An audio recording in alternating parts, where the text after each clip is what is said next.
Born in Florence on May 3, 1469, Niccolò Machiavelli is best known for describing the dynamics and games of power, and for creating his book, The Prince. Instead of formulating theories about how the state or the ideal ruler should be, Machiavelli dedicated his life to showing the reality, that is, how things actually are, abandoning the idea of how things should be and focusing on the real. Some also say he created a manual with strategies and methods on how rulers should behave to maintain and expand their power, but others believe he was actually warning the people about the dangers of tyranny. The truth is that Machiavelli laid the foundation for modern political science. Still, the term Machiavellian has become an adjective used to describe unscrupulous, treacherous, and morally devoid people. Anyway, in this video, I will outline 7 very important lessons from Niccolò Machiavelli that you can apply in the game of life whenever appropriate. It is important that you watch this video until the end because you will discover exactly how you can apply these principles to your daily life. So let's get started. First of all, the end justifies the means. The phrase at first glance is mistakenly attributed to Machiavelli, as it does not appear in his book or any other text, but it seems to best summarize his thinking. After all, in his most famous work, the philosopher shows how politics really works, demonstrating that what drives it is the struggle for conquest and the retention of power. It doesn't matter if this requires breaking with the moral values imposed by the church or society. This should not restrict the actions of the king, ruler, prince, or strategist. In other words, lying, distorting the truth, manipulating facts, threatening opponents, taking power from the rich and giving it to the poor, using beautiful but deceptive words to stay in power, are some of the many pieces of advice given in the book. The second lesson from Machiavelli is that virtue is more important than luck. One of the central points of Machiavelli's thought is the dichotomy between virtue and luck, which he used to call fortune. A prince, a virtuous ruler, is one who is not necessarily disloyal or cunning, but knows how to gain favor to maintain power and expand his domain without relying on chance or luck. For Machiavelli, being virtuous means knowing the right moment to act and the moment to do nothing, leaving no room for luck to govern your life. Some interpretations see this as something diabolical or cunning, but this is very mistaken, as in his view, he simply does not want to depend on luck or fate, signs, or astrology. He wants to be the master of his destiny, and for that, devises strategies.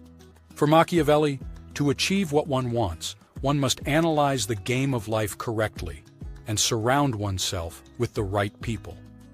The third lesson concerns the proper use of cruelty. According to Machiavelli, the prince or ruler must have the wisdom to be evil when necessary. Machiavelli argued that, to save a state, a ruler must know when not to be good, lying even while appearing pious if the situation requires it to maintain the safety and welfare of his people. Cruelty, in these cases, would be justifiable and well used. The fourth lesson, and not the least important, is that it is better to be feared than loved. Love is a fickle emotion, as people are by nature selfish and can change their loyalties at any moment. Fear, on the other hand, the fear of being punished, cannot be ignored so easily, and therefore does not fail. People will respect you more if they fear you than if they love you. In other words, people will hesitate before harming you, but love does not prevent them from doing so. In fact, the moment they decide to betray you, they forget all the love they felt for you. Lesson number 5. Few see what we are, but everyone sees what we appear to be. The game of appearances is something that still captivates and deceives many people. And Machiavelli knew this very well. Therefore, leveraging the mask you create is crucial in the game of power.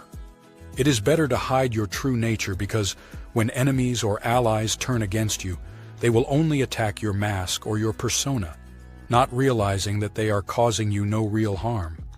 Lesson 6. The first method to gauge someone's intelligence is to look at the people they surround themselves with. We are the average of the 5 people we spend the most time with.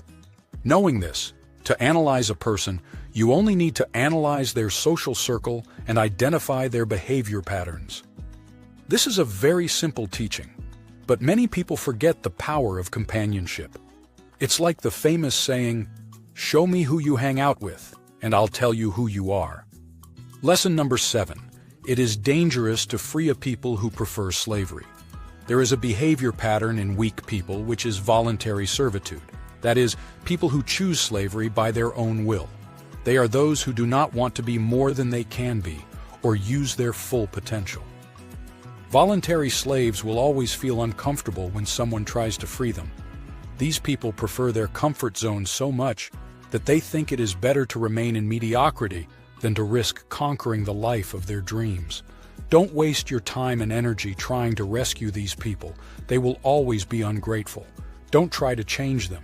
It is not worth losing your time because for them, living in mediocrity is much easier. Be the protagonist of your own life and forget about the voluntary slaves. If you liked the video, subscribe to the channel and don't forget to activate the notification bell to always stay updated on new videos. And of course, leave your like and comment. See you in the next video.